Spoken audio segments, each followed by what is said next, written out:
Hello everyone, in this video I will review Flowstep AI. Flowstep AI is a design assistant aimed at helping designers, marketers, and product teams streamline their workflow using artificial intelligence. It combines UI or UX design generation, task automation, and collaboration tools into one platform.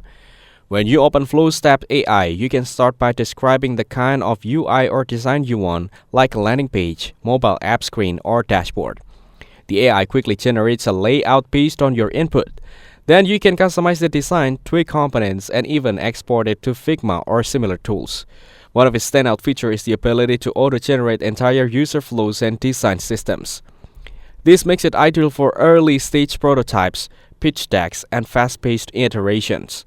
It also includes option for team collaboration and feedback, so you can share drafts and updates with clients or coworkers in real time. In terms of legitimacy, Flowstep AI is a real and functional tool, not a scam. If you're someone who regularly needs wireframes or mockups fast, it can save a ton of time. But if you're a highly technical designer who prefer full creative control from scratch, you might find its output a bit generic.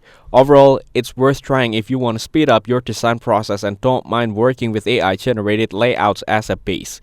Thanks for watching. Don't forget to like and subscribe for more videos like this.